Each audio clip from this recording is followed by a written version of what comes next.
Welcome to my channel. இப்போ நம்ம யாரை பற்றி பேச போகிறோன்னா, நாம் இந்த கோடை வெயிலில் வெப்பத்தை தணிக்கிறதுக்கு குளிர் பிரதேசத்துக்கு நிறைய ஃபேமிலி போவாங்க, எல்லோரும் போவாங்க. எப்படி போவாங்கன்னு கேட்டால், நாம் கொஞ்சம் கொஞ்சம் உழைச்சி சம்பாதிச்ச காசில் சிறுகு சிறுகு சேமித்து ஒரு பகுதி எடுத்து வச்சுட்டு குடும்பத்துக்காக என்டர்டைன்மெண்ட் பண்ண போவாங்க. அதுதான் எல்லா ஃபேமிலியிலும் நடக்கும். ஆனால் இங்கே ஒருத்தர் பார்த்திங்கன்னா, வர்றது பூரா இலவச வருமானம், எந்த வேலை வெட்டிக்கும் போனதில்லை. அதில் 20,000 ரூபாய்க்கு பெட்ரோல் அடிப்பேன்னு சொல்லுவார். 20,000 ரூபாய்க்கு பெட்ரோல் அடிக்கணும், மாதம் 2,800 கிலோமீட்டர் ஓட்டுவார். எந்த ஒரு மில்லியன் பணக்காரங்க அப்படி 20,000 ரூபாய்க்கு பெட்ரோல் அடிப்பான்னு கேட்டால் எனக்கு தெரியல.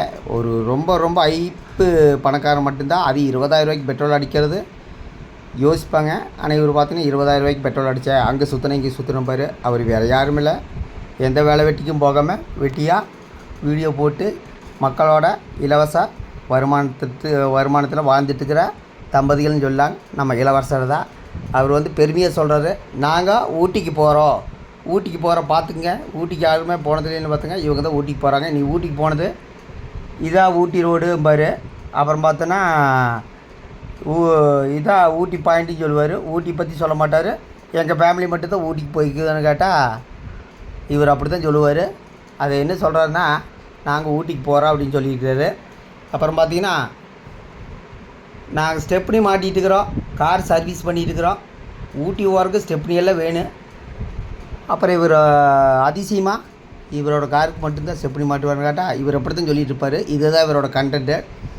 அப்புறம் இதில் ஒருத்தர் சிலர் கமெண்ட் பண்ணியிருப்பாங்க, ஆனால் நீங்கள் ஊட்டிக்கு போகிறீங்க, அந்த மனேஷ் வியூங்கிறவர் நல்ல கண்டென்ட்டு போட்டு மக்கள் பணத்தில் ஊட்டி போகிறான்னு ஒருத்தர் கமெண்ட் பண்ணியிருப்பார். இப்போவும் சொல்கிறேன், மக்கள் பணத்தில் தான் இவர் போகிறாரு. நாமெல்லாம் சொந்த பணத்தில் போவோம், இவர் இலவச வருமானத்தில் போகிறார். அது உண்மையை தான் சொல்கிறாங்க, நான் ஒன்றும் பொய்யை சொல்லலை. அதாவது இவர் கூட இருக்கிறவங்களாம் பார்த்தீங்கன்னா, உதாரணத்துக்கு அந்த கத்தாழை செந்தில் அவர் இன்றைக்கி வேலைக்கு போகிறாரு. தண்ணி கேன் போட்டிருந்தாலுமே அவருக்கு நிறைய கடன் இருக்குதுன்னு சொல்லி போட்டு அவர் உழைக்கிறதுக்கு மேஸ்திரி கூட வேலைக்கு போகிறாரு. அவரை பாராட்டலாங்க. அவர் ஒரு மனிதர்.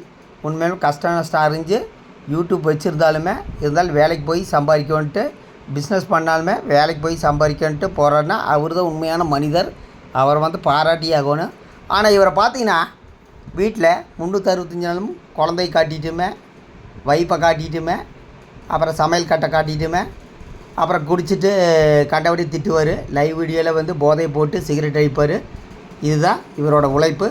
கேட்டால் எங்களை பற்றியே பேசுகிறீங்களே, நாங்கள் யூடியூப்பில் எவ்வளோ கஷ்டப்படுறோம் தெரியுமா அப்படின்னு சொல்லிகிட்ருப்பார்.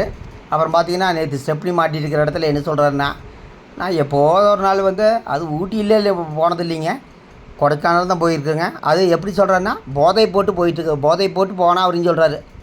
இதை சொல்கிறதுக்கு இவருக்கு வெக்கமா இல்லையான்னு கேட்குறேன். இவர் என்ன நினச்சிட்டாருன்னா, நாம் யூடியூப்பில் நாம் பேசினா எதை கேட்டாலும் ரசிப்பாங்க, போதை போட்டு போனால் அப்படின்ட்டு ஓப்பனாக சொல்கிறாருன்னா, அப்போது இவர் எவ்வளோ பெரிய குடிகாரன்னு பார்த்துங்க.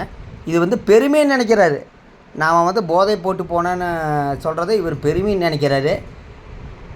ஆனால் அது பெருமை இல்லை, அசிங்கன்னு நான் நினைக்கிறேன். ஒரு வலைதளத்தில் எப்படியெல்லாம் பேசணுங்கிறதுக்கு இவருக்கு யாராவது அறிவுரை சொல்லுங்கள். போதை போட்டு போனேன் அப்படின்ட்டு எல்லா இடத்துலையும் போய் சொல்கிறாரு. போதைங்கிறது என்ன? ஒரு மனுஷனை அழிக்கிற ஒரு மருந்து. அதை இவர் பெருமை நாய் பேசிட்டு இருக்கிறாரு. அப்புறம் பார்த்தீங்கன்னா போகிறாரு, ஆரம்பிச்சிட்டாரு. எங்கே தள்ளுவண்டி கடையில் இவர் ஒவ்வொரு பக்கம் போகும்போது, எங்கேயாச்சும் போகும்போதும் தள்ளுவண்டி கடையில் போய், இந்த ஹோட்டலில் வேறு லெவல் சாப்பாடுங்க, சூப்பராக இருக்குங்க. தள்ளுவண்டி கடையில் தள்ளுவண்டி வச்சுக்கிறவங்க ரொம்ப காலையிலேருந்து சாயந்தரம் வரைக்கும் கஷ்டப்பட்டு உழைச்சாதான் அந்த ப்ராஃபிட் எடுக்க முடியும். இன்றைக்கி ஆயில் எவ்வளோ, 1 லிட்டர் ஆயில் எவ்வளோ விலை, இன்றைக்கி மாவு எவ்வளோ விலை எல்லாம் இவருக்கு தெரியாது. இவருக்கு வர்றது பூரா இலவச வருமானம். அப்புறம் தள்ளுவண்டிக்காரரை பற்றி என்ன இவருக்கு தெரியும்? ஒரு இடத்துல தள்ளுவண்டி கடையில் போய் சாப்பிட்டே இல்லைன்னு சொல்லிட்டு அவங்கள கேவலமாக சொல்கிறது. இன்னொரு இடத்துல தள்ளுவண்டியில் சாப்பாடு சூப்பர் அப்படிம்பாரு. அப்புறம் என்ன சொல்கிறேன்னா, நான் 4 கலைக்கு ஒரு ஆப்பாயில் எல்லாம் எப்படி சாப்பிட்றீங்க? இலவச வருமானத்தில். சொந்தமாக உழைச்செல்லாம் சாப்பிட்றது கிடையாது. இவர் கூட இருக்கிறவங்கெல்லாம் கஷ்டப்பட்டு உழைக்கிறாங்க. ஆனால் இவரோட தான் யூடியூப்பில் ரொம்ப ரொம்ப கஷ்டப்பட்டு வருமானத்தை பார்த்துட்டு இருக்கிறவங்க கேட்டால் அது இவர் தான். இவங்க சப்ஸ்கிரைபருக்கு சுய அறிவு இருக்குதுன்னு கேட்டால் சுத்தமாக இல்லை. நேற்று ஒருத்தர் கமெண்ட் பண்ணிக்கிறாரு. இப்போ என்ன பாருங்கள், மக்கள் பணத்தில் ஊட்டி போகிறான்ட்டு ஒருத்தர் கண்டென்ட் போடுவார். உண்மையாக அதுதான். பொய்யொன்னும் சொல்ல கிடையாது. மக்கள் பணத்தில் தான் அவர் போகிறாரு. இவர் எந்த இடத்துல உழைச்சி அந்த சம்பாதியத்தில் எங்கேயாச்சும் போகிறாருன்னு கேட்டால் எங்கேயும் கிடையாது. அதைத்தான் சொன்னேன். அந்த சப்ஸ்கிரைபருக்கெலாம் அறிவு இருக்கா கேட்டால் சுத்தமாக அறிவில்லை. நேற்று நம்ம பொள்ளாச்சி பாலியல் வழக்கில் வந்து சாகும் வரை ஆயுள் தண்டனை கொடுத்துருக்குறாங்க. அதை அந்த வீடியோவில் பார்ப்பான்னு கேட்டால் சத்தியமாக பார்க்க மாட்டாங்க. அந்த சப்ஸ்கிரைபர்களுக்கு சுயறிவு என்றைக்குமே வராது. இவர் ஊட்டி போகிறாராமா, கடையில் போய் சாப்பிட்றாராமா, அதையும் வந்து வீடியோ பார்த்து ரசிக்கிறான்னு கேட்டால் அவங்களுக்கெல்லாம் எந்த வித நாலேஜும் இல்லைன்னு தான் நான் நினைக்கிறேன். நாட்டில் எத்தனையோ பிரச்சனை நடந்துட்டு இருக்குது. நேற்று வந்து பொள்ளாச்சி கேஸில் எல்லாருமே கொண்டாடி தீர்த்துருக்குறாங்க. அதை வந்து பார்ப்பாங்கன்னு கேட்டால் அதை பற்றி பேசுவாங்கன்னு கேட்டால் அதெல்லாம் எதுவுமே பார்க்கவும் மாட்டாங்க, கேட்கவும் மாட்டாங்க. அடுத்த குடும்பத்தில் என்ன நடக்குது, அடுத்த குடும்பத்தில் என்னடா சண்டை நடக்குது, அடுத்த குடும்பம் எங்கே போகிறான்னு கேட்டால் அதை பார்த்து ரசிக்கிறாங்க. என்ன காரணம்னா இலவச வருமானம் தான். நம்ம இளவரசருக்கு எல்லாத்துலேயுமே வருமானம், இலவச வருமானம், எதுலேயும் வருமானம். இப்போ ஊட்டி போகிறதா இருந்தாலும் சரி, கொடைக்கானல் போகிறதா இருந்தாலும் சரி, எல்லாத்துலேயும் இலவச வருமானம் தான். உழைச்சி சாப்பிட்டு அதில் போடுற தனி சுகம். ஆனால் உட்கார்ந்த இடத்துலையே ஓபி அடித்து எந்த வித 10 பைசா செலவு இல்லாமல் இலவசம் நம்ம வருமானம் பார்த்துட்டுருக்காருன்னா நம்ம இளவரசரை மிஞ்சருக்கு வேறு ஆள் கிடையாது. உழைச்சி சாப்பிட்டு பாருங்க அப்படின்னா அது இவருக்கு உடம்புல ஒட்டாது. இவருக்கு நிம்மதியாக தூக்கம் வருமானம் கண்டிப்பாக எந்த காலத்துலையும் வராது. ஏன்னா இவருக்கு வர்றது பூரா இலவச வருமானம். நீங்கள் வேணால் பாருங்கள், ஊட்டி போகிறதுக்குள்ளே ஒரு 50 வீடியோ போட்டுக்குவார். ஏன்னா ஊட்டி பற்றி போட மாட்டார்.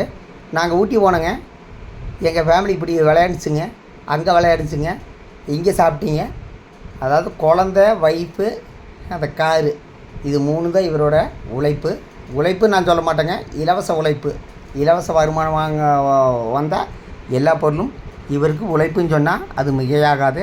மொத்தத்தில் இவங்க சப்ஸ்கிரைபரில் வந்து என்னைக்கு தான் வந்து சுயமாக சிந்திக்க போகிறாங்கன்னு தெரியல. நிறைய வீடியோ இருக்குது, அதெல்லாம் பார்ப்பாங்களான்னு கேட்டால் கண்டிப்பாக பார்க்க மாட்டாங்க. மொத்தத்தில் பார்த்திங்கன்னா இந்த தம்பதியில் பார்த்திங்கன்னா எந்தெந்த இடத்துல இலவச வருமானம் மக்களோ அதெல்லாம் வந்து ஈட்டி மக்களை அடிக்ட் பண்ணி வச்சுருக்குறாங்க. அதாவது மக்களை வந்து முட்டாளாக்கி வச்சுருக்காங்க. எங்கள் வீடியோ பாருங்கள், நாங்கள் மட்டும்தான் இப்படி யூடியூப்பில் நாங்கள் மட்டும்தான் இப்படி போடுறோம், நாங்கள் மட்டும்தான் போதை போட்டு இப்படி பேசுவோம் அப்படிங்கிற மாதிரி நம்ம இளவரசர் பேசுவார். அவரெல்லாம் வந்து உழைப்புங்கிறக்க அர்த்தமில்லாத ஒரு மனிதர் நான் சொல்லுவேன். மொத்தத்தில் பார்த்திங்கன்னா இவங்க ஊட்டி போயிட்டு வர வரைக்கும் ஒரு 50-60 வீடியோ போடுவார். அதில் இந்த மாதம் ஒரு நல்ல வருமானம் ஆகிப்போச்சு நான் நினைக்கிறேன். அப்புறம் நாளைக்கு போய் ஊட்டி போயிட்டு வந்துட்டு இவர் போதை போடாமல் தான் பரவாயில்ல, அங்கேயும் போதை போடுவார்னு நினைக்கிறேன். இவர் அவர் வீடியோ போடும்போது போதை போட்ட மாதிரி தான் எனக்கு தெரியுது. அது போட்டால் தான் நம்ம சொல்ல முடியும். மொத்தத்தில் பார்த்திங்கன்னா ஊட்டியில் இவங்க ஆட்டம் கொஞ்சம் அதிகமாக இருக்குதுன்னு நான் நினைக்கிறேன். உழைக்காமல் சாப்பிட்டு இப்படியெல்லாம் வாழ்கிறாங்களே, அதான் கொஞ்சம் வேதனை இருக்குது. சிந்திக்க வேண்டியது மக்கள் தான்.